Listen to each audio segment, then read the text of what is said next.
Estimadas y estimados hermanos, nos encontramos en el inicio de un nuevo programa que denominamos Piccheando con el Pueblo. En este espacio intentaremos analizar semana a semana la coyuntura actual de nuestro país. Veremos en qué estado estamos, qué queremos, cuál es la mirada que tenemos a futuro.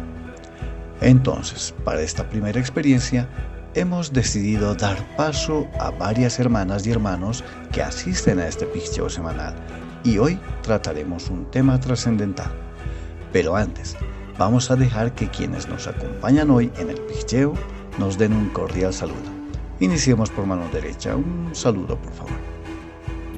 Hola, buenas noches. Te saluda Pavel Uleno y encantado de participar en este espacio de debate ideológico y de construcción colectiva de un discurso político.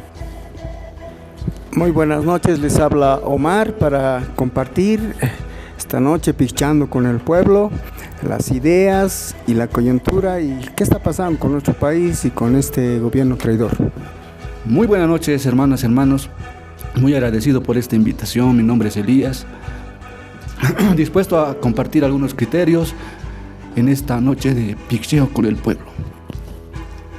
Buenas noches, hermanos y hermanas. Mi nombre es Melina y bueno, estoy aquí acompañado de los hermanos para compartir algunas ideas, pensamientos, algo constructivo junto al pueblo, por supuesto, y en este viernes de Piccheo. Bueno, ahí los tenemos. Para romper el hielo, voy a ser yo quien lance la primera piedra.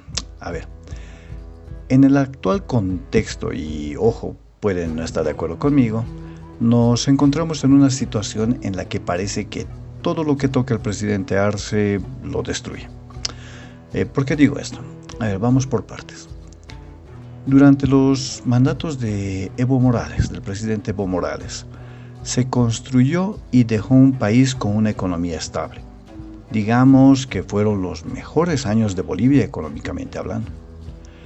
Llegó Luis Arce, toma decisiones a su propio modo y la economía cae en picada. Nos quedamos casi sin reservas. Ya no hay dólares, la canasta familiar sube por las nubes, no se puede pagar la gasolina ni el diésel, termina favoreciendo a los empresarios, etc., ¿no? Entonces terminamos con una economía literalmente destruida. También teníamos estabilidad gubernamental. Siempre teníamos mayoría parlamentaria por los votos del pueblo. Pero llega Luis Arce, posesiona un gabinete de ministros por demás precario y hasta observado, divide la asamblea, les quita sus facultades de fiscalización, etc., ¿no? Y literalmente terminamos con un poder legislativo destruido y por ende también la estabilidad gubernamental. Por otro lado, teníamos a nuestras organizaciones sociales que daban total fuerza y legitimidad al instrumento político. Llega Arce Catacora, divide a las organizaciones sociales, compra a los dirigentes que puede, interviene en sus congresos, prebendaliza a las bases ofreciéndoles proyectos que al final solo fueron piedras fundamentales, ¿no? En una gran mayoría de casos. Y así las organizaciones sociales no terminan destruidas, pero sí muy debilitadas. También teníamos una justicia medianamente estable, ¿no? Siempre con algunos altibajos, pero al interceder Arce Catacora con sus ministros, con su ministro específicamente, toma lo peor de la justicia y lo potencia. Termina con magistrados denominados autoprorrogados, una justicia totalmente servil al Ejecutivo e incluso una justicia servil a sus propios deseos y sus broncas personales, ¿no? Por lo tanto, la justicia de lo que ya estaba venida menos termina literalmente destruida. Y por último, tenemos todavía un instrumento político fuerte, con una sigla fuerte, con un líder altamente confiable y fuerte. Y ahí sí Arce Catacora no logra destruirlo. Lo intenta, busca dividir y termina quedándose con la peor gente, Ataca al líder del instrumento sin piedad, pero tampoco logra destruirlo. Entonces recurre a algo muy bajo. Busca fortalecer una sigla casi olvidada como es el PC1, pero le va mal. Y decide que es mejor quedarse con la sigla del MAS-IPCP, aunque tiene como resultado que no puede con la base leal al instrumento, la verdadera base leal al instrumento. Entonces busca también anular al líder. Incluso recurre a discursos bajísimos, ¿no? Discursos que solo eran de uso de la derecha y hasta ahora sigue intentando destruirlo a través de esos discursos, ya en una unión que, si bien no es tan visible, termina siendo evidente. Entonces, en ese panorama introductorio que les propongo, ojo, nuevamente recuerdo que pueden no estar de acuerdo conmigo, vamos a ceder la palabra al resto de compañeros y compañeras que nos acompañan en este primer picheo. Estimado Pavel, iniciemos contigo. Hermanos, buenas noches. Yo tengo la impresión de que estamos viviendo un proceso bastante particular de socavamiento del Estado plurinacional de Bolivia. Comparado con la vieja república, que ya el próximo cumpliría 200 años, este Estado plurinacional, fundado en el 2009, apenas llegaría a los 15 o 16 años, es prácticamente un Estado embrionario, en proceso. Y hay fuerzas oscuras, impulsadas desde el régimen de Arce Catacora y la Embajada Americana, de socavar este modelo de Estado plurinacional, porque es un mal ejemplo para toda Latinoamérica indígena, toda Latinoamérica que es atravesada por la cordillera de los Andes. Si vemos cada uno de estos órganos, por ejemplo, si partimos de la ALP, que es el primer órgano del Estado, prácticamente está muda, está amordazada, porque el TCP le ha prohibido su rol constitucional, que es de fiscalizar a los ministros corruptos, con una instrucción, con un recurso constitucional, entre comillas. Dos magistrados autoprorrogados han realizado esta tarea con el apoyo tanto interno de la ALP, con el sector arcista, diputados y senadores arcistas, y el Ejecutivo. Ni hablar del Poder Judicial. Sabemos que la justicia solamente son para los ricos y no para los pobres. El Tribunal Supremo Electoral en estos días ha dado muestras de total sometimiento al TCP y al Ejecutivo, ¿no? Entonces, haciendo un breve análisis, lo que se pretende, a mi manera de ver, es por todos los medios de destruir este aparato plurinacional, que podrá tener sus limitaciones tal vez, pero ha sido la expresión más avanzada en el terreno constitucional de constituciones y de cartas magnas, que más en una segunda ronda daré una mayor explicación al respecto. Omar. Bueno, yo quisiera hacer énfasis, ¿no?, en el tema que muchos hermanos y hermanas tal vez no conozcan, o en el peor de los casos no crean. Bolivia está siendo víctima de una conspiración internacional. Una conspiración internacional que se debe a 14 años de crecimiento económico, a 14 años de bonanza, a 14 años de estabilidad económica, política y social, porque también quienes nos escuchan van a recordar que el mismo presidente le faltaba tiempo para inaugurar obras, 5 obras diarias al lugar que iba. No iba a poner piedras fundamentales, no iba a prometer proyectos, iba a inaugurar obras concluidas, acabadas para el pueblo. Y a esto voy. Este gobierno, especialmente su presidente Luis Arce Catacora, no es incapaz, profesionalmente hablando. No es tonto, como persona hablando. Por eso se ha dado una gira por Estados Unidos a dar conferencias en un inglés fluido, porque habla muy bien inglés, ha ido a explicar el milagro económico boliviano a las grandes universidades en Estados Unidos. Esa persona conoce bien cuáles son los pilares, estructuras y normas fundamentales que hicieron posible que Bolivia crezca durante 14 años. Conoce muy bien.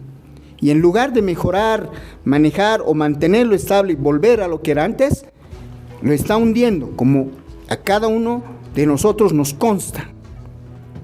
Está desmontando o está destruyendo todo el modelo económico, social, comunitario del MAS IPSP para dar cabida a la derecha, que ahora se está rearticulando, dándole argumento a decir que el MAS y PSP no sirve su modelo económico, social, comunitario. Por eso nos han traído a esta crisis. Ese es el discurso que tiene la derecha y hasta sectores populares. En la ciudad de La Paz han marchado gremiales, han marchado FEJUVES, adeptas al alcalde Arias. Y bien sabemos quién es el alcalde Arias de La Paz, ex ministro de Yanine Áñez. Con el lema, con el grito, con el estribillo de que el modelo social económico del MAS y PSP no sirve. Nos ha traído a la crisis, que se vayan. Y cualquier ciudadano común a pie puede creer esto. Pero la realidad es que fuera de traicionar al instrumento político, este señor Luis Arce Catacora está traicionando al pueblo boliviano, está traicionando el proceso de cambio. Lo que tanto generaciones han peleado para liberarse, para luchar por sus derechos, para mejorar nuestras condiciones de vida, para tener dignidad en este país, él lo ha echado por el tacho. Por eso la tarea que tiene este señor es desmontar todo el modelo económico, meternos en la peor de las crisis, eliminar al MAS, capturar a nuestro máximo líder y entregarlo a los Estados Unidos. Esa es su tarea, que por supuesto no lo está haciendo gratis. No lo está haciendo gratis. Debemos estar conscientes de todo este tema, hermanos, hermanas. Elías. Bueno, yo voy a explicar en facilito a ver todo lo que estamos viviendo, lo que nos está pasando actualmente en toda esta coyuntura con el gobierno actual. Para eso voy a citar a uno de los revolucionarios más importantes que ha tenido nuestra humanidad, es el Señor Jesucristo. Él había dicho, esto está en el Evangelio de Juan 10:10, y él decía, el ladrón no viene sino para hurtar, matar y destruir, ¿no? Y él decía, yo he venido para que tengan vida y para que tengan en abundancia. Pero aquí quiero yo resaltar de lo que él ha dicho, ¿no? El ladrón, dice, no viene sino para robar, para hurtar, matar y destruir. Entonces, ¿qué es lo que está pasando con este gobierno? Hay que solamente analizar el fruto de los resultados del gobierno. Es evidente, ya con pruebas, ha querido matar al comandante Evo Morales y está destruyendo nuestra Bolivia, nuestra economía, está destruyendo todas las estructuras que se había encaminado en nuestro proceso de cambio que nosotros estábamos construyendo. Desde nuestros antepasados, desde más antes de Tomás Katari, Tupac Katari, Bartolina Sisa, todos ellos, años, 500 y más años de lucha, y él lo está destruyendo. Y obviamente él sigue una línea lógica, sigue una línea del capitalismo, del imperialismo, del colonialismo, ¿no? Disimulado, comprando dirigentes, destruyendo a cada persona que se quiere enfrentar contra él, de una manera personal, como lo está haciendo con nuestros máximos líderes y representantes, ¿no? Entonces, yo creo que está claro, ¿no? El máximo revolucionario que hemos tenido en la humanidad ya lo ha descrito a Lucho Arce. Es un ladrón que ha venido a matar, a robar y a destruir todo lo que los bolivianos hemos por años luchado para conseguir, y él lo está destruyendo, está robando y está matando, ¿no? Eso por el momento, hermanas y hermanos. Compañera Melinda. Bien, desde mi humilde opinión. Y coincido contigo, Omar, cuando tú dices que Luis Arce, es cierto, ha ido a explicar a muchos países, ¿no? Para hacer entender cuál era nuestro sistema económico, ¿no? Y también ha ido a explicar qué enlaces más tenía con otros órganos, ¿no? Y este tema es bien importante. Luis Arce lo conocía muy bien todo nuestro sistema económico, ¿no? Y él ha terminado de darles la receta que teníamos en Bolivia para tener un Estado plurinacional que pueda beneficiar a todos. Y lo que él hizo es darles la receta para destruir. Y obviamente él colaboró con todo esto. Es por eso que yo digo que el 2023, con los de facto magistrados, se ha culminado el golpe de Estado. Obviamente, seguramente todos estos personajes como Luis Arce, toda la parte de ejecutiva que lo acompaña y algunos otros personajes de la extrema derecha que aplauden ciertos hechos, ¿no? Que van en contra de los hermanos indígenas, contra los hermanos militantes del MAS-PCP, aunque no quieran escucharlo. Los indígenas y los militantes, ya sean urbanos, sean del área rural, son también bolivianos, aunque les duela. ¿Y por qué me refiero e insisto, el golpe de Estado se ha consumado el 2023? Porque Luis Arce ha dado un giro. Si bien hasta ese momento Luis Arce no recibía las sugerencias de un exmandatario como fue Evo Morales, ¿era por qué? Porque en sus planes siempre estuvo el destruir el modelo económico del Estado plurinacional. ¿Por qué? A esta fecha, con el tema del litio, ya deberíamos nosotros estado en un estado de ensayo con el tema del litio.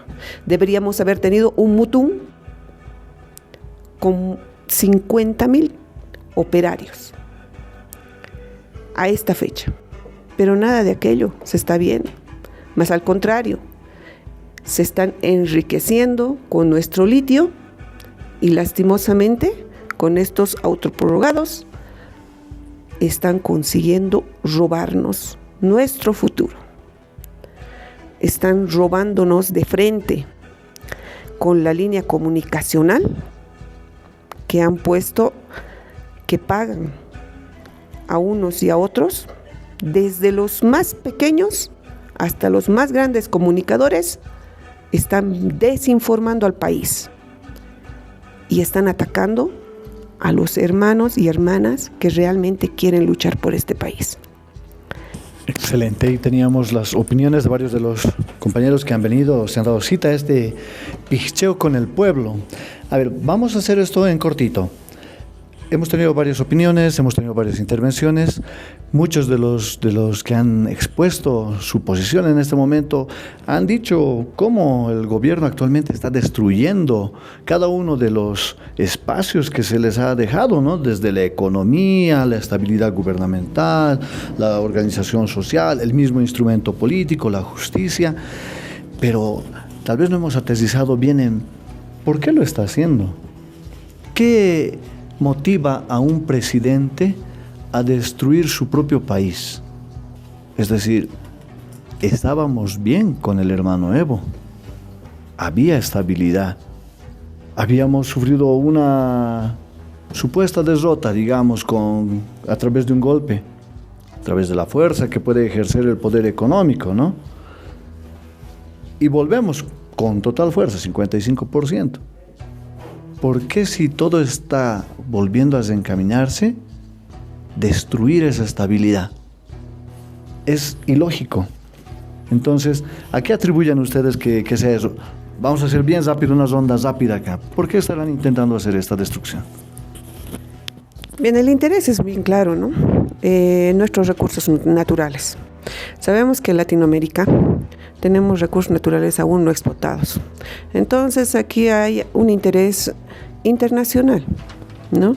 Y obviamente este es el país del norte. Como siempre, atacando a todos los países que pueda hacerlo, ¿no? Ahí tenemos un claro ejemplo. En su momento fue alguna vez Panamá, ¿no? También está Cuba, ¿no? Y ahí nos podemos dar cuenta y también darnos de cuenta de que Bolivia se encuentra en un centro. Ahora hay ciertos países que están a nuestro alrededor que nos están queriendo asfixiar, ¿no? Ciertos países que están promoviendo, dándose la línea con el norte y decir, ¿no? Como Perú y Argentina por el momento, que están poniendo sus bases, sus militares para no dejarnos salir a ningún lado, ¿no? Yo afirmo que es del norte. Los intereses del imperialismo está desde el fondo, detrás de todo esto. El imperio es no solamente en Bolivia, sino en diferentes países del mundo, en Sudamérica, y así como en África y en diferentes lugares, el imperialismo quiere, pues, está interesado en nuestros recursos naturales que tenemos, recursos en nuestra agua, en nuestro litio, en todos los recursos que hay. Y el imperialismo, pues, se cree, pues, dueño del mundo. Tiene esa mentalidad de que todo el mundo estamos a su servicio. Pero más bien, gracias a la lucha de los pueblos revolucionarios, nosotros estamos siendo capaces de identificarlo. Y ese imperialismo genera, pues, ambiciones. Como mi compañero ha dicho, a gobiernos liwiliwis, ¿no? Gobiernos débiles, a pongos que se han vendido a ellos, y por un poquito de dinero, por unos cuantos milloncitos se venden, pues. El imperialismo genera ambición, vende ambición. Y ese es, pues, el resultado de lucharse. Y toda la camada de gentuza, mala gente que le sigue, son personas débiles de convicción, débiles de pensamiento, débiles de compromiso con su pueblo, y se han regalado por unos cuantos centavos. Han sido ambiciosos, han visto más sus intereses personales y se han arrodillado ante el imperialismo. Es por eso, ¿no?, el trasfondo de la pregunta que nos sostienes, hermano. A mí me parece que toda esta acción operativa que hace el arcismo pretende reinstaurar la vieja república. Claro, coincido con ustedes cuando hablan del tema de los recursos, del dominio geopolítico, que es muy importante, ¿no? O sea, Estados Unidos tampoco quiere perder el dominio geopolítico de América Latina a intereses de Estados Unidos. Y en ese contexto también está la posible eliminación del hermano Evo por todo lo que él significa en estos momentos. O sea, para mí Evo es el símbolo de una lucha indígena, campesina, contra el colonialismo, contra el capitalismo, contra la injusticia social, económica, que durante 2 siglos el Estado opresor de la vieja oligarquía aristocrática y hasta el 2005-2008 la República han oprimido y han sojuzgado al 70% de la población de Bolivia, ¿no?, que básicamente es la población indígena, tanto del occidente como del oriente. Arce Catacora, en un libro de Evo, en su biografía, narra, ¿no?, que él siempre ha sido un opositor a la nacionalización de los hidrocarburos, e incluso había dicho, no hermano Evo, no nacionalice, más bien hay que pedir al Club de París que nos exonere la deuda, e incluso usted como es indígena, rapidito nos van a dar, y si lo trae acá a Bolivia, mejor todavía. Por eso el hermano Evo con el 1 de mayo del 2006 nacionalizó los hidrocarburos. En el avión no estaba Arce Catacora, ¿no? De su gabinete tuvieron 5 o 6 nomás, no Arce Catacora. Siempre Arce Catacora tenía una posición neoliberal, y ahora se comprueba cómo está desmontando todo el aparato del Estado plurinacional para retrotraer a la vieja república con una política neoliberal, con una política entreguista al Banco Mundial, al Fondo Monetario Internacional. Prácticamente lo que hemos vivido antes de 2005, el Arce lo está restableciendo, y para él es una tarea inmediata la eliminación del hermano Evo, ¿no? Yo creo que en una tercera ronda tenemos que hablar qué va a pasar si en estos días el hermano Evo es detenido. Me parece un punto importantísimo el que tocas, hermano Pavel. La verdad, llama la atención mucho que en la destrucción de todo un Estado, porque eso es lo que estamos viendo, ¿no? Sistemáticamente se ha ido destruyendo tantas cosas. ¿Por qué centrarse en una persona? ¿No? ¿Cuál es el objetivo de centrarse en los dirigentes de las organizaciones sociales? Por ejemplo, los arrestan, los persiguen, ¿no? ¿Por qué hacer esta persecución? Es decir, parece que la piedra en el zapato de ellos es justamente estos líderes, ¿no? ¿Por qué perseguirlos y por qué ensañarse tanto, ¿no? Esto es algo que se veía solo en los tiempos de derecha, ¿no? Y se veía en los tiempos de las verdaderas dictaduras. En los tiempos de las verdaderas dictaduras se perseguía a los dirigentes, ¿no? Entonces, ¿por qué hacerlo ahora? Y eso me parece que va por un lado de cómo podemos defender el país. ¿Quién defiende al país? Cuando tenemos un país venido a menos discursivamente, por lo menos desde la derecha. Entonces, ¿quién defiende al país? Parece que Evo Morales lo defiende. ¿Quién defiende al país? Parece que nuestros dirigentes de nuestras organizaciones sociales lo hacen. Y cuando detectan que alguien está defendiendo, pues a ese alguien hay que atacarlo, ¿no? Y si están organizados, hay que proscribir su organización, ¿no? Entonces, vamos por ahí, parece, pero a ver, ¿qué opinan ustedes al respecto?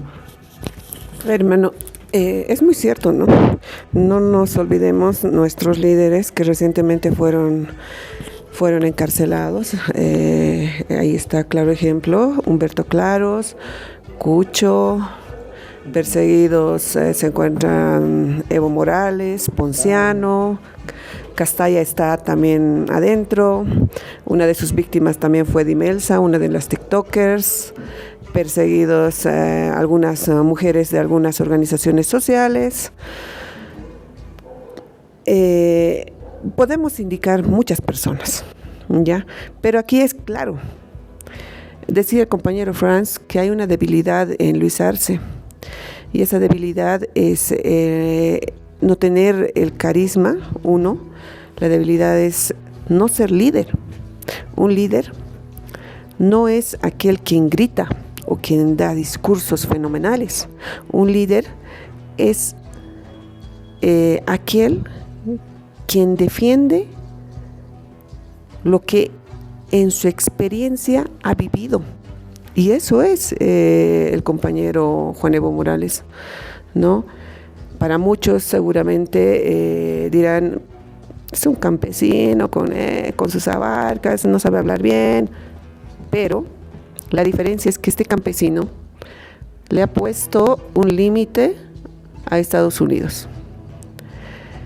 Ha defendido la soberanía del pueblo, de este pueblo boliviano, donde vivimos, donde estamos muchos años, donde nuestros padres han conseguido con muchas luchas hasta el aguinaldo que tienen hoy muchos. Así que ese es Evo Morales, es parte de esas luchas. Y lo que a ellos no les gusta es tener una persona de esa envergadura. Continuando con quien me ha antecedido en la palabra, es decir, es la piedra en el zapato del imperialismo norteamericano. Y ahora en este contexto mundial donde han nacido los BRICS, una nueva forma de hacer política, una nueva forma de ser de lo unipolar a lo multipolar, Estados Unidos está perdiendo terreno en el contexto internacional. Entonces recién mira a su patio trasero, que también lo estaba perdiendo, y nosotros somos pieza fundamental por ser el corazón de Sudamérica. Y también en el lado geopolítico, también en el lado económico, porque tenemos materias primas que ellos necesitan. No solo es el litio, es hasta el agua dulce que tenemos en subterráneo. Aunque no crean, Potosí es el que tiene mayores reservas de agua dulce en subterráneo. ¿Y eso quiénes lo han investigado? Técnicos franceses, biólogos franceses.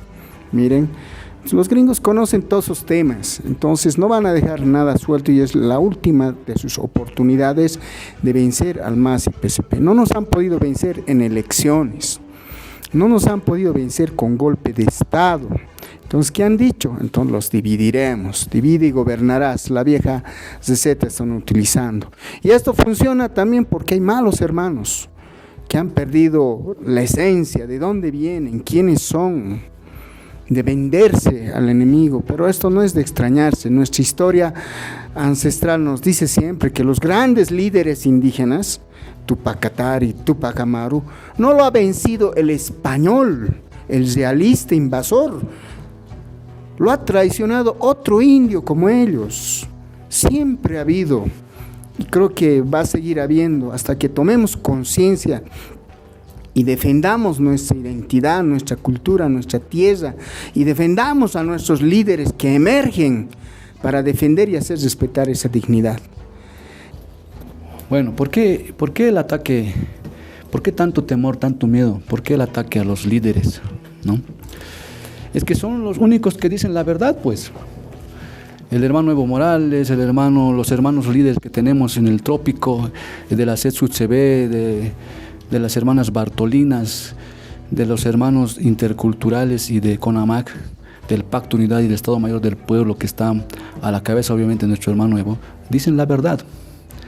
Y al gobierno no le gusta pues que le digan sus verdades. Por eso ataca, por eso persigue, por eso apresa, por eso mata y quiere matar. Es así nomás. Tienen miedo a la verdad, ¿no? Tienen miedo a la luz que estos hermanos dirigentes están queriendo disparar a todo el pueblo boliviano para que de una vez se den cuenta quiénes son los mentirosos, quiénes son los que están robando, quiénes están destruyendo nuestra economía. Ellos están diciendo la verdad, dirigentes que están con nuestro hermano Evo, y obviamente el primero que dispara verdades es nuestro hermano líder comandante Evo Morales. Entonces a eso pues le tiene miedo el gobierno, por eso hace lo que hace. Y obviamente allí está orquestado y alimentado por toda la fuerza represora también del imperialismo y de otros intereses transnacionales, que obviamente me imagino que por eso el gobierno de Lucho se siente invencible y no tiene la capacidad de darse cuenta de los errores que está cometiendo.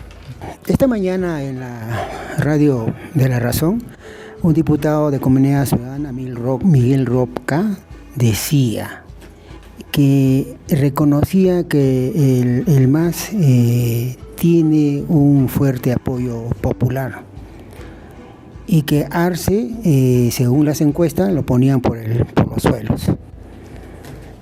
A Arce, a pesar que tiene la sigla controlada, no le interesa ganar las elecciones, lo que interesa es destruir el instrumento. En eso coincidimos con este diputado de derecha. Pero también alertaba, ¿no? Decía el MAS, o sea, refiriéndose a Evo, que nunca lo mencionó, el MAS tiene la responsabilidad histórica de hacer un desafío histórico de actualizar, si se quiere, su programa de gobierno. Y ponía de ejemplo la experiencia del MNR del 52 hasta el 64, un MNR hegemónico, ¿no? Pero después bajó y cuando postularon con otra vez Paz Etensoros y Hernán Siles, igual tuvo apoyo, si se quiere, ¿no? ¿A qué traigo este ejemplo? Evo Morales en estos momentos tiene como enemigo a Arce Catacora, Tuto, Manfred, etcétera, etcétera. Estos 9 candidatos de la derecha que ya están en campaña tienen un denominador común, que es el neoliberalismo como programa de gobierno. Ellos, incluido Lucho, de ganar las elecciones van a desmontar todo el aparato del modelo económico comunitario. Esa es la tarea principal que ellos van a hacer, porque lo que quieren es regresar al neoliberalismo para que nuestra fuerza de trabajo esté en la oferta y la demanda y el pueblo siga muriendo de hambre y de miseria. Excelente, me parece importante hacer este intercambio, ¿no? A ver, vamos usando esta primera parte del diálogo, ¿no? Creo que tenemos claro el panorama. Había una pregunta inicial, si el gobierno estaba construyendo algo o estaba destruyendo. Creo que a nivel país lo tenemos claro, el gobierno está sistemáticamente destruyendo todo lo que se había construido. En todo caso, los grandes logros que hemos tenido están en peligro. Los grandes logros que hemos tenido están siendo sistemáticamente anulados.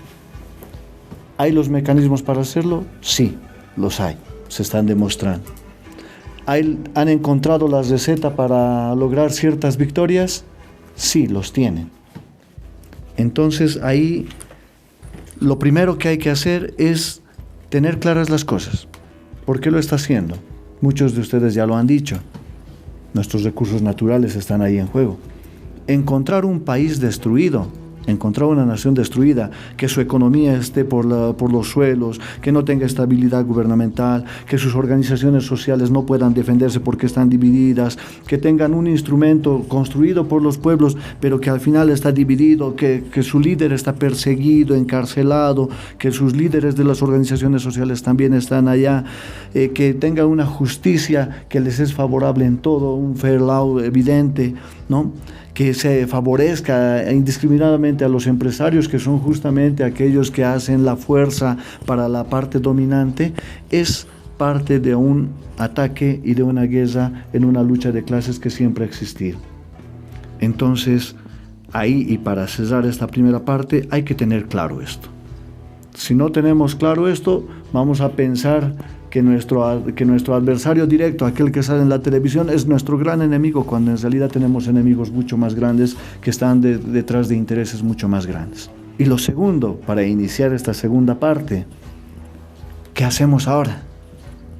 ¿Cómo combatimos eso? ¿Cuáles son las estrategias que tomamos? Porque parece que el panorama fuera feo y desolador, pero no hay que olvidar que históricamente siempre hemos estado en esta lucha. Históricamente hemos logrado sobrevivir a estas luchas con masacre de por medio. E históricamente también hemos logrado ganar. Y hemos tenido los mejores años de la historia de Bolivia, cuando hemos tenido nuestras victorias. Entonces, teniendo ese panorama, sabiendo qué es lo que quieren desde el otro lado, sabiendo que hemos tenido también victorias y derrotas, lanzo la pregunta: ¿qué hacemos? ¿Cómo luchamos en este contexto que parece desfavorable? Yo diría, recordando a Vladimir Lenin, ¿qué hacer? Exacto, buena acotación. Nuevamente, ¿qué hacemos? ¿Cómo luchamos? La hermana siempre pidiendo la palabra, bien aquí las mujeres demostrando que están presentes. La lucha, ciertamente, siempre la hemos tenido desde el área rural, y esto está pues a cargo de las organizaciones sociales y del pueblo, no solamente ellos, porque en el área urbana también se han hecho las grandes luchas, no está lejos las universidades, ¿Y por qué menciono estos dos actores, organizaciones sociales y universidad? Estas dos partes nos tenemos que unir para luchar. Tenemos que luchar por defender la economía, la estabilidad social, jurídica, juntos. ¿Por qué? Porque si no tenemos todo esto, vamos a ser, como dice el compañero Franz, débiles. Nos vamos a dejar que todo puede pasar. O sea, de aquí a unos 3, 5 años estemos en la miseria más grande como en la UDP. Aunque ya estamos empezando, pero ese es nuestro futuro, ¿no? ¿Unirnos para qué? Para poner en orden el Estado plurinacional de Bolivia. Hacer que se respete nuestra constitución política del Estado, que igual le costó vidas al pueblo boliviano. Y no me refiero precisamente al pueblo boliviano de la clase mediera, porque ellos no saben luchar, ellos saben mirar, ellos saben aplaudir, ellos saben criticar desde sus esquinas, desde sus casas, ¿no? Criticar y no hay aporte. Pero nosotros, los que siempre hemos luchado, los que estábamos siempre luchando hasta por un pan, por el peso del pan, tenemos que unificarnos y poner orden en casa. Esa es la única receta que tenemos que tener, no hay más. El tema es difícil, ¿no? La solución que podemos dar medianamente, si antes con el aparato del Estado que combatíamos en algo a la prensa, ahora tenemos todos los aparatos del gobierno en nuestra contra, los aparatos de la derecha en nuestra contra. Por eso pido a los hermanos que no se desanimen, que se informen mejor, primerito, de primera mano, con Radio Causachuncoca. Y otro detalle es fortalecer estos espacios de discusión donde pongamos en la palestra las cosas que queremos decir o las cosas que no sabemos. Preguntar, compañeros, están diciendo esto, ¿por qué están diciendo esto? ¿O por qué están haciendo esto? Ahí mutuamente todos nos vamos a apoyar y nos vamos a informar. Perfecto, Elías. Bueno, soluciones, propuestas para todo lo que estamos pasando. A ver, lo bueno es darnos cuenta. Tenemos que analizar ya hemos analizado lo que está pasando, pero nosotros tenemos que tener la capacidad de identificar para que nosotros podamos seguir una línea de propuestas y de cambio. Primeramente, muchas veces nuestro hermano Evo ha dicho, señala en sus discursos, que está generándose una revolución dentro de la revolución. Y más bien nos estamos dando cuenta que ahorita ya hay un evidente cernimiento, separación entre militantes de convicción y militantes de ambición. Ya hemos identificado quiénes son los militantes ambiciosos, vendidos, regalados a los intereses del imperio y demás. Ya sabemos quiénes son. Y también nos estamos identificando quiénes somos los militantes de convicción, ¿no? Y eso es un gran cambio, es un gran avance, aunque nos cuesta reconocerlo, es un gran cambio que está pasando en nuestro pueblo, nuestro territorio boliviano. Sabemos quién es quién, sabemos quién es el enemigo, quién no es el enemigo, con quién sí y con quién no, ¿no ve? Entonces eso es, partiendo de ahí, es un buen cambio que estamos haciendo. Ahora, ¿qué es lo que tenemos que hacer nosotros? Tenemos que seguir trabajando. Primero, en los que ya estamos en este camino de las convicciones, tenemos que dejar de mentirnos, tenemos que dejar de engañarnos. Entre dirigentes, bases, militantes, todo eso, empezar a decir la verdad, ¿no? Si somos pocos, decir que somos pocos. Si somos muchos, decir que somos muchos. Ser honestos con la capacidad que cada uno tiene y reconocer dónde hemos fallado en trabajo político, en trabajo de concientización y empezar a hacerlo, ¿no? ir y difundir, crear esa conciencia social que también nosotros hemos adquirido y darle a las personas que están ahí en el medio, titubeando, dudando, dónde apoyar. Y nosotros tenemos que tener esa capacidad de llegar a ellos, ¿no? Diciéndonos la verdad. Lo bueno es que está fácil. Los ambiciosos, los malos militantes, los malos hermanos que supuestamente eran de izquierda, ya hemos identificado que son pues falsos, que promovían una cosa, que predicaban una cosa, pero no, pues habían sido unos totales mentirosos que por un poquito de platita, por un proyectito, por una peguita, por unos milloncitos, se han vendido pues a los intereses del imperio. Entonces sabemos que con ellos no, pero ahora entre nosotros, entre la gente que somos de convicción, tenemos que empezar a trabajar la unidad, ¿no?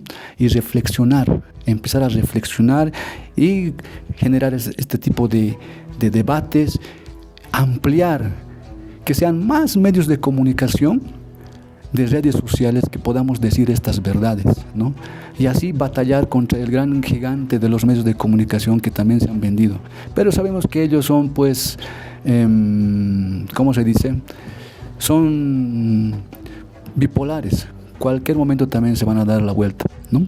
Entonces eso es para empezar, ¿no? Hacer continuar con esta transformación dentro o con personas que han elegido ser militantes de convicción. Bueno, las posiciones son interesantes, ya lo han escuchado. Es necesario ir poniendo claros los puntos, ¿no? Ahí hemos visto todo un proceso en el cual el gobierno ha ido sistemáticamente destruyendo ciertos elementos.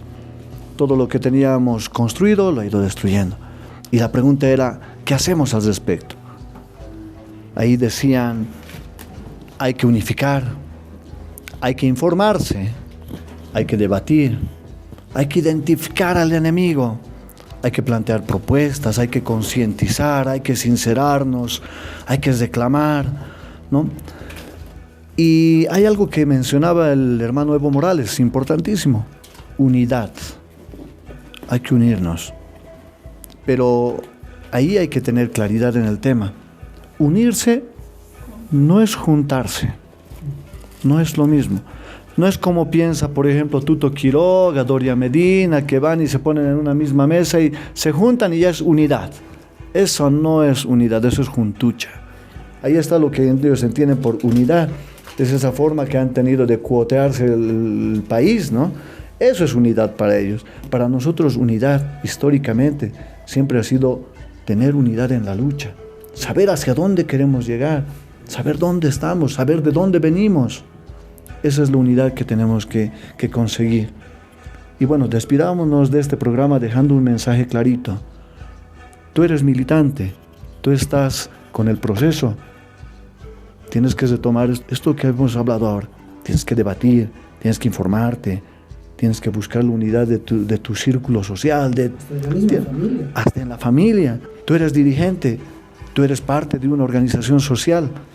No puedes venderte por unos centavos, por un proyectito. Estás vendiendo el futuro de tu país, estás vendiendo el futuro de las generaciones que vienen detrás. Tú eres funcionario público, no te puedes vender por un trabajo, no vale la pena. Eso a la larga te va a afectar a ti, le va a afectar a tus hijos, le va a afectar a tus nietos. No hay dinero que aguante. Y algo que dice el capitalismo es que todo tiene precio. Tu decencia tiene precio, tú tienes precio. Esa es la gran diferencia entre nosotros y los que son capitalistas. Nuestra conciencia, nuestra decencia no va a tener precio. Y ahí es donde estamos. Nos encontramos en nuestro programa de viernes, Picchando con el Pueblo. Espero que nos encontremos en una siguiente oportunidad, del siguiente viernes. Hasta pronto. Ay, hermanos. Ay.